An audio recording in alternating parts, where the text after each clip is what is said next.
Howdy folks, welcome back. I am Ross Weaver, doing my Metal Gear Solid V Explained lecture series once again. This will be lecture number 19. We'll be going over missions 40, 41, and 42 today. That's the Extreme Cloaked in Silence Proxy War Without End, and the Extreme Metallic Archaea. So, let's get started. We're going to be talking about events that pretty much take place in the timeline under the sort of the Second Congo War heading. We see the Second Congo War takes place from 98 to 03. This is kind of like the second phase of that whole 9 years that I was talking about that goes from 96 to 05. And so this is really covering sort of the lead up to the fall of Zanzibar land, which we've kind of already covered, and then the fall of Zanzibar land, which we're about to cover, and then what happens after that, and what leads up to Liquid Snake's introduction into the whole equation more directly, and then how he ends up where he is for the Shadow Moses operation, and where Sniper Wolf and all these other characters came from.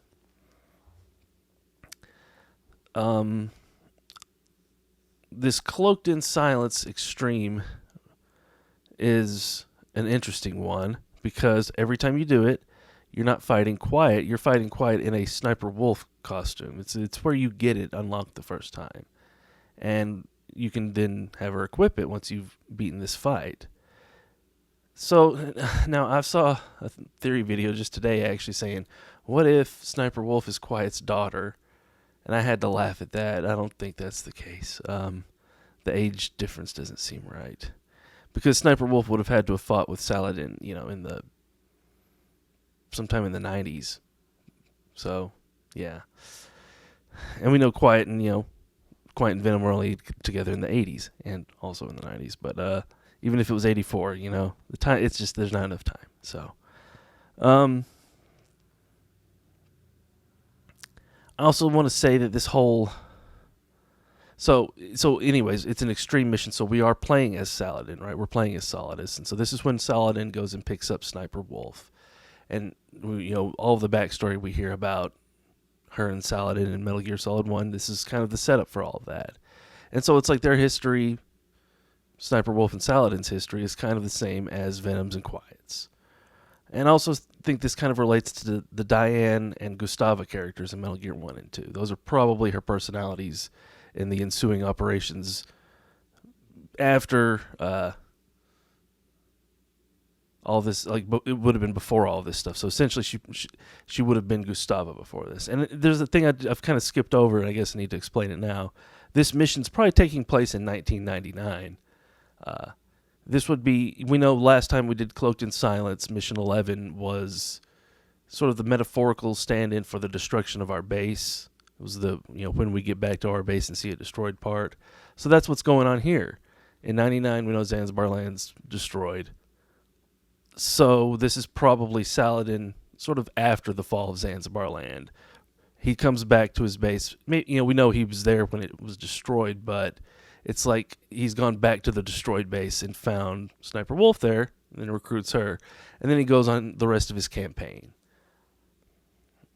And like I said, I think he's got Liquid Snake as part of his whole, sort of his version of the FOXHOUND unit. Because I think the FOXHOUND unit are now kind of working for him via Ocelot, but they've all probably swapped identities. So Code Talker, the guy who was Code Talker, is now probably Vulcan Raven. The guy who was Tretage is now Psycho Mantis. Not much of a change there, but you understand. And so on and so forth.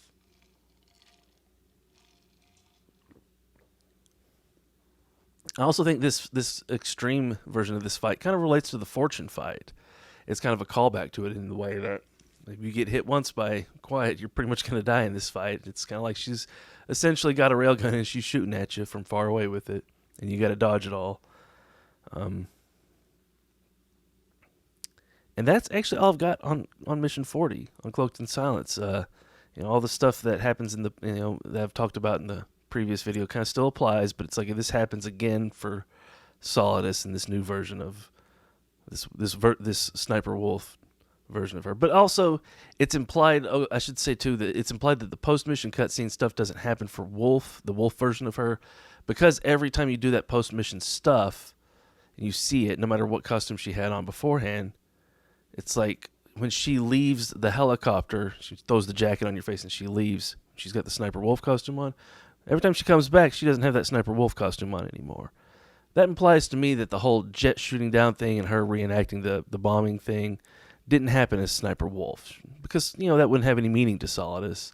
And at this point, the jet stuff doesn't make as much sense either. The jet was there as a sort of a callback to Ground Zeroes and the whole the mutiny stuff going on there, which the mutiny's not really happening anymore. Like we've said, Solidus's whole actions are probably kind of compartmentalized and contained within Cypher, so what he's doing is probably part of their plan, even if he thinks he's doing it himself, which that's the thing they pull on all the snakes. so essentially what we're seeing here is quiet pre and post 99 is what's going on here, and Zanzibar land's been destroyed, and so we're moving on. Mission 41 is Proxy War Without End, and we're playing as the regular snake again. We got our regular difficulty stuff back. So this is probably, again, not Solidus. This would be maybe Skullface's perspective. But we could also be playing as Liquid at this point. Maybe Liquid has reflex mode, but anyways. So my big idea for this mission is the Tower of Snakes. This mission's heading, the notes here, is snakes all the way down. The last time I've talked about stuff at Nova Braga Airport, I always bring up the tower, being there and how important the tower is to all of the narratives in this game.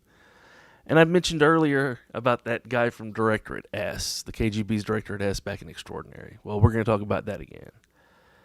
This guy that we're here picking up in Proxy War Without End, we're told by Kaz to not take him lightly.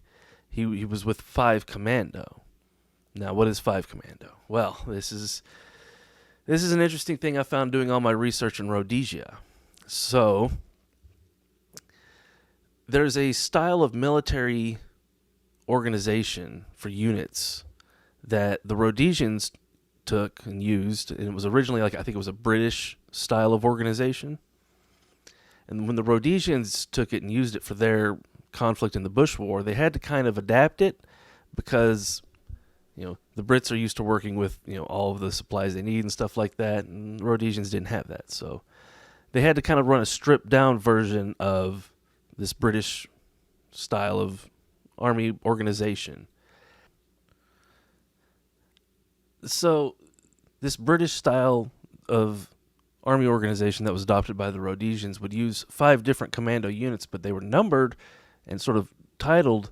There was an HQ unit that was a headquarters unit that didn't go out in the field. That was just your command stuff. And then you had 4 units that went out in the field that were 1 commando, 2 commando, 3 commando, and then another one that wasn't called 4 commando. It was called, I think it was like support, maybe. It was some kind of a support commando unit that was essentially more like all of the different support functions, like artillery and radio stuff, long range comms and stuff like that is all handled by this other commando unit. And then the other 3 would do all of the fighting and have like the bulk of your main fighting forces, and then you had your headquarters unit. So essentially 5 commando is a unit that didn't really exist. Sometimes you would call that 4th unit 4 commando as a shorthand, possibly. I don't know that. Maybe I'm kind of just guessing. But there's definitively no way you could say there was a 5 commando. There was an HQ and then 4 kind of that were out in the field. There was no 5 commando. So essentially this idea that this guy was with 5 commando is sort of like he was with a unit that doesn't exist. And I don't know much about the KGB, but I wonder if the Directorate S might not be a reference to some part of the KGB that officially doesn't exist. Or maybe literally doesn't exist. Sort of like how every secret, organization that does spying and stuff like that would have some, directorate or something like that doesn't really officially exist on the books, but they do, and they get together in some secret place and have all their meetings and stuff. So this idea that he is part of a unit that does not exist, I think, goes back to how, our main character's identity here, Gray Fox, has been sort of redacted from the game. It sort of doesn't exist. And that, I think, also goes back to George Sears and how his actions at this time have to be kept redacted, and he kind of doesn't exist officially at this time. And so this guy that we're getting at 5 Commando, like I've been saying, if the Africa base kind of symbolically is standing in for where Solidus is operating out of, and Solidus has just had his fall and everything, well, we got to go pick him up. So that's what Proxy War Without End is essentially we're going to go pick ourselves up, another version of ourselves up. And, to confirm this, he comes in a helicopter. And who else is coming in a helicopter in the war economy is this guy that's called the President. So I think, this is another Solidus that's coming out of the helicopter. And, young Fox is picking him up and taking him back in with Cypher to do whatever the next step is, essentially. I also think this stands in for, other missions in the past. It's kind of like what's going on in To Know Too Much a little bit. Like I said, it also goes back to the war economy and a few other. I'm thinking of there's probably a couple of other spots that this mission's context comes up, but it's escaping me right now.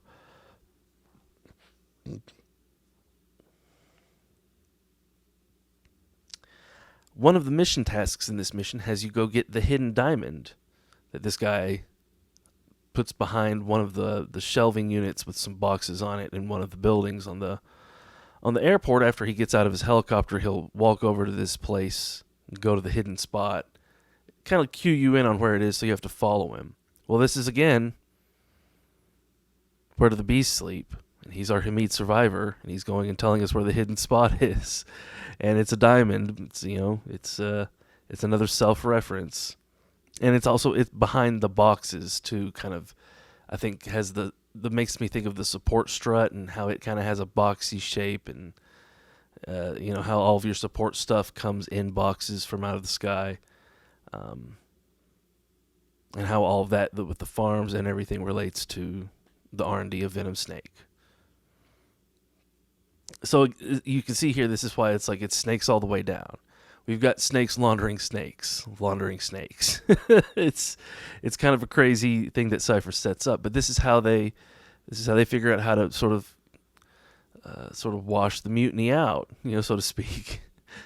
And so this number 41, I want to talk about this number 41 a little bit. It's mission 41 for, I think, a very specific reason. There's this movie, The Final Countdown, that I think was very influential on Hideo Kojima and his crafting of this whole universe's story. In The Final Countdown, the USS Nimitz is a aircraft carrier, U.S. aircraft carrier. In 1980, is out on maneuvers, just in training north of Hawaii. While it's out there, this rogue storm pops up out of nowhere and just completely envelops the whole ship. And they've got, I think they're trying to do like an emergency landing at the time because the storm takes them by surprise, and they have jets out and they make the landings, but this storm sort of passes over them, almost like it was trying to eat them, and then they're trying to get away from it and they can't. And it chases them down and then just shakes the hell out of the ship. And then when they everything calms down and they come to, and they're like, "What the heck just happened?" Well, they don't figure it out until later, but they're in 1941, the day before the Japanese fleet attacked Pearl Harbor, and they're in prime position to intercept and sort of intervene in history, right? And so it's kind of this crazy situation, and I want to say the movie was made in 79 or 78 or something like that, but released in 80. So for that time, it was a pretty fun, sort of a fun scenario to come up with and put in a movie. And I would urge you to go check it out if that sounds interesting at all to you, because, again, I think this movie's scenario of a wormhole going back in time kind of implies, this is what's going on with Fox.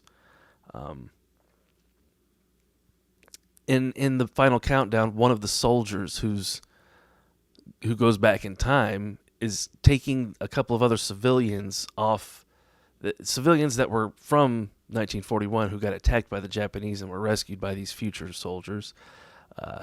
They have to be taken back to some island before the rest of this storm appears back again and takes the ship back to the future. Well, actually, no, it's because they decide in the movie that they're going to attack the Japanese, and then other stuff happens. Essentially, the storm comes up and takes them back to the future. But this other pilot and his helicopter, well, the helicopter gets crashed and the whole deal. It's crazy. But this one soldier with this chick who was a secretary of another guy who was on the boat ends up stuck on this island, and he's marooned in the past. Well, this guy, he's from 1980, and I want to say he's like a captain in the Navy, so he's pretty high ranking. He's an officer, and he's a history buff. He knows historical stuff from the Navy, and he's kind of one of the key guys in figuring out that they've gone back into the past because he knows the Japanese fleet really well. That's like his specialty, is the Pearl Harbor attack. So, a really good guy to have with you on a carrier when you end up the day before traveling back in time to Pearl Harbor. But he ends up staying back in time and lives through the entire timeline. And essentially, he's like the guy we find out he designed the Nimitz itself. He designed the aircraft carrier. He's the one who sent them out on the training exercise in 1980 and had them in that position specifically waiting for that storm and everything. And we get to see, it's revealed in the end of the movie. It's really cool. So this idea of, a guy who's both young and old, sort of in the same character in the same scenario, I think that kind of relates to Fox and how there's a young one and an old one and all of that, and time travel. But it's not exactly traveling back to the past and then reliving everything. It's also kind of there's another version of you there, which doesn't happen in the final countdown. Of course, they come back without him, but Metal Gear, I think, has a little bit of a different thing going on. But anyways, that's enough about the final countdown. Go watch it. This mission also kind of has relations to the tower missions, which I'm just going to list them off here. That's 8, 16, 30. I think we just talked about one. Which one was it? Over the Fence. Yeah, that one kind of has some tower stuff going on. Anyways, all the tower stuff is relevant here again. So more, armored escorts and self-references and drones. And again, there's another chopper crash and more blueprints to pick up. So it's all the same kind of recipe we've been seeing about ourselves and, ground zeros and all that. So that's enough for mission 41. Let's get on to Metallic Archaea Extreme. This is an interesting one. I think most people kind of don't pick up on it. I've mentioned it before, but there's reasons why these replays are happening when they're happening. If we are, let's say we are Skullface, and we're Chico, and we're here picking up Solidus, right? Well, let's say we know that we've done the chopper crash, and we're trying to evac him. Well, that's exactly the same as the Code Talker scenario, right? That's what happens here at this place, is the chopper crashes and the skulls show up. So we've just done the chopper crash in the previous mission, and we've got this old man with us he's kind of Solidus. He's like the old man now, because we know Solidus, Big Boss in 99, was an old-looking man. So you can kind of say that the Code Talker that we're picking up in this mission is Solidus, and the person we're playing as, since it's extreme and we don't have reflex mode, it also suggests that the player is Solidus, but it could be that the player is Liquid. I don't know. You could also consider that maybe there's some kind of it's just like they're tougher, so maybe that's why, maybe there's some kind of a deal where they get faster, so we don't get reflex mode. I don't know. You can kind of take or leave the whole modifier thing as far as it attaches to the player character as much as you want. I think it probably signifies that there are changes in player characters and their identity. But it also kind of doesn't make sense if Young Fox is picking up Solidus, then why wouldn't Young Fox be fighting off these skulls, essentially? And then if he is, why doesn't he have reflex mode and all that stuff? Well, maybe there's some kind of anti-reflex. Like I said, I don't know. But it's all suggested here that this scenario is happening again as a result of the previous mission. And so I think that's why they include the chopper crash again and all that stuff.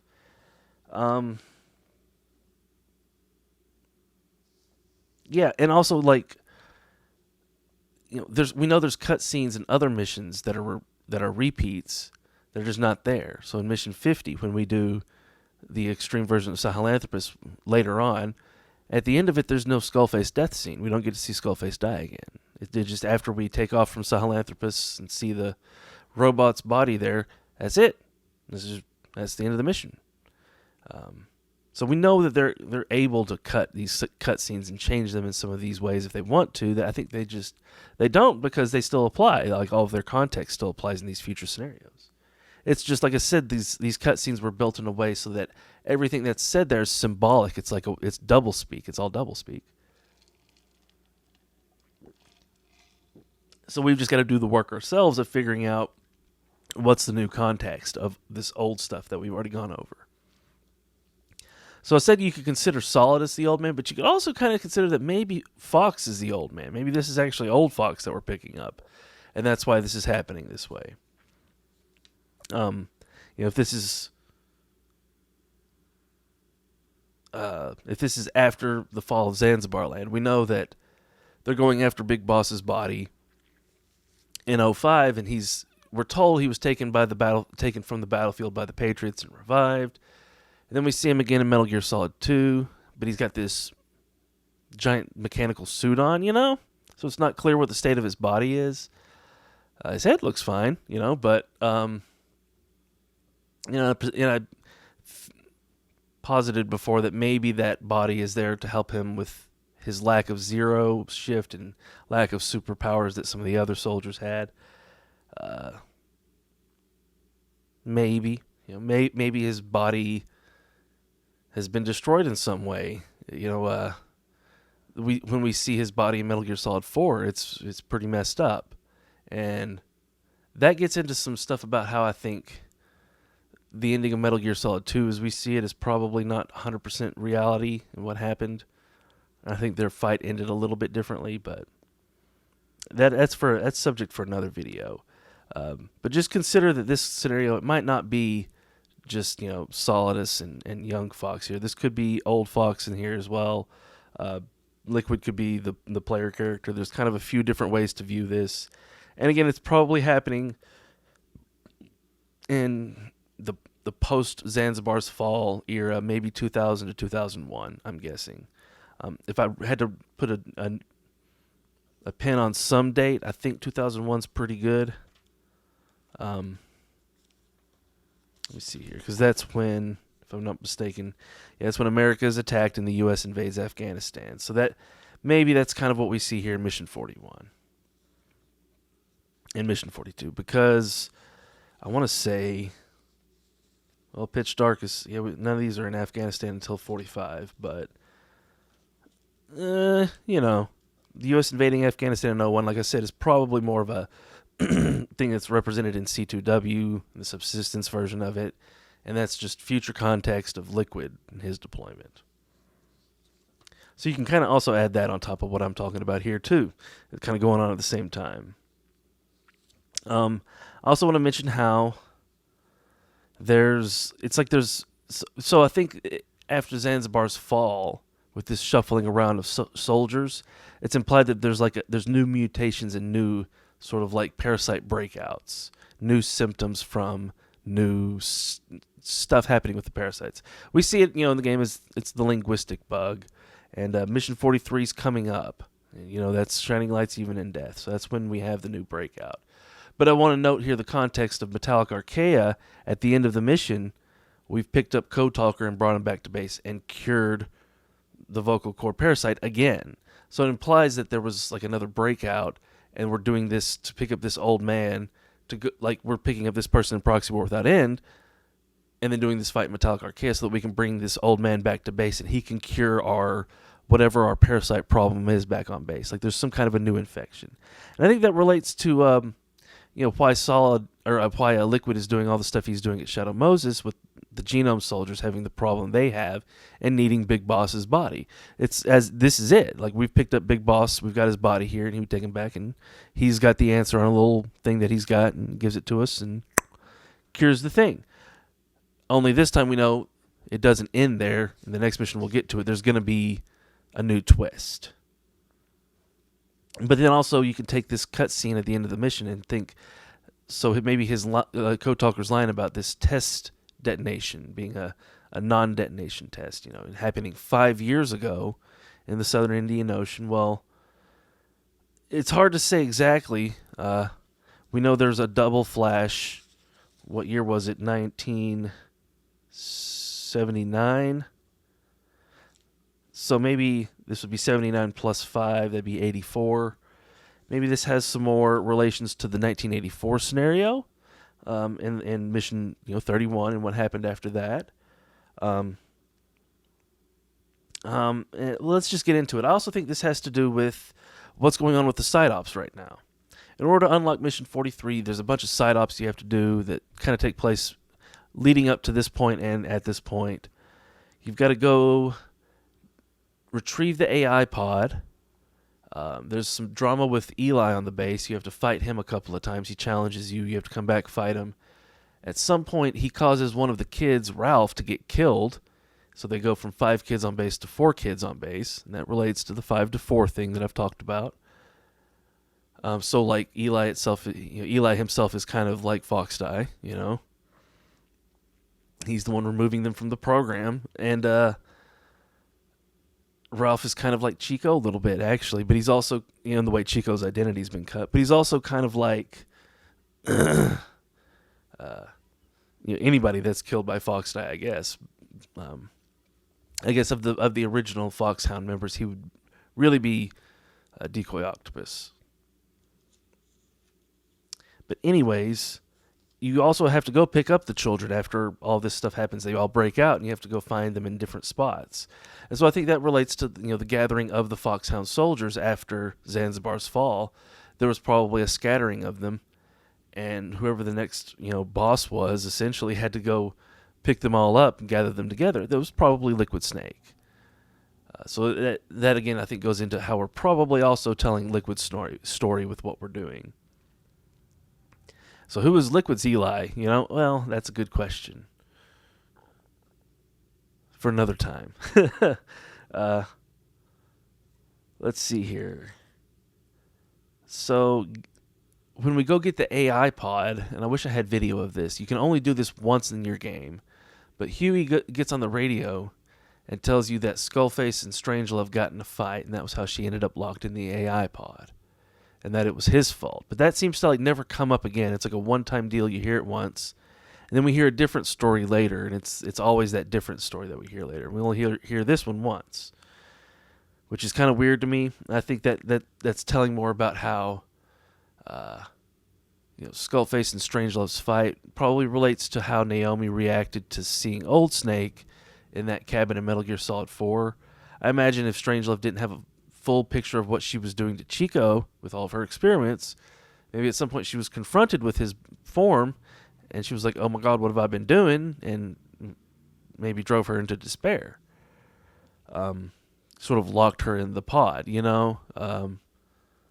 I think the pod is kind of a metaphorical coffin, essentially. And so I think that, locking yourself in the coffin is essentially a symbol for suicide. And I think that maybe goes back to the Dr. Clark stuff, too.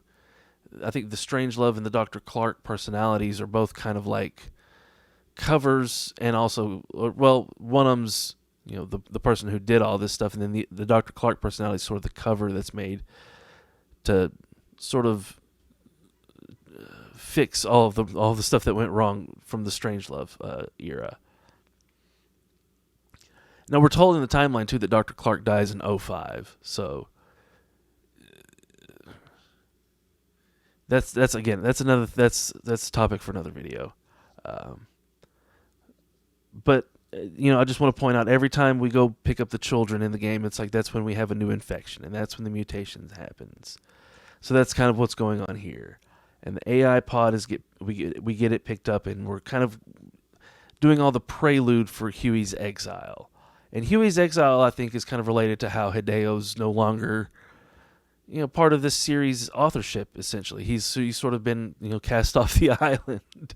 But I think he wanted it that way. He's kind of been trying to get kicked off the island, and it kind of took getting everybody mad at him, essentially, and him leaving, and kind of it took a certain context, essentially. I don't think he couldn't just leave for no good reason after just doing another game. I think he kind of had to put his mark on this series, and that's what the whole Huey story is about, I think. It's about how he's kind of self-authoring his own exile. So yeah, that's missions 40, 41, and 42. It tells the story of, Zanzibar's fall in 99, sort of what happens post Zanzibar's fall, and leading up to the Shadow Moses incident, which, again, the game doesn't cover it because we already know what happens there, so we don't need to. What we're going to get, really, in his new story in the Phantom Pain is, again, think of it as bridges. If we know what's there in the story, this is there to bridge the gaps. And so this is going to tell us what's the next thing. If we've gotten Liquid Snake and we've covered up to Shadow Moses, what's next? And I think, really, what this is all building to is the end of the parasites, essentially. They've been rebranded as nanomachines, but they're still essentially a problem, right? Artifice itself is kind of a problem. Too much artifice can kind of ruin a thing, right? Too much awareness of a moment can kind of make you too self-aware of it and kind of take you out of it, right? And I think that's kind of what's going on here, is they're trying to sort of pull all the artifice out of these sort of, not quite totally human soldiers because they've been warped by all this parasite stuff, and try to make them more human, and in that way evolve the parasites past a sort of a, something that diverges from humanity, instead being something that's more of a direct evolution from humanity. And that's why I was talking about it as, Homo ludens. And so, next time we'll talk about Mission 43. I've got a whole lot to say about Mission 43. I've got a whole page, and plus all the margins filled up. And then, the big one, not the biggest one, but a big one, we'll talk about Mission 44 and 45. And that one's got 3 pages of notes. That'll be a heck of a discussion. And then 46 will be the one after that. And that'll be the last big discussion we have as far as explaining what the heck these missions are about. And this is the big one. And I've got like 5 pages of notes, 6 pages of notes, I think, 5. Yeah, and I'm probably going to make a little bit more. But that one's probably going to have to be split into 2 videos. And then after that, we've got a few more missions to talk about. What the heck do they stand in for, and what time period is this happening in, and all that. And we'll get to it.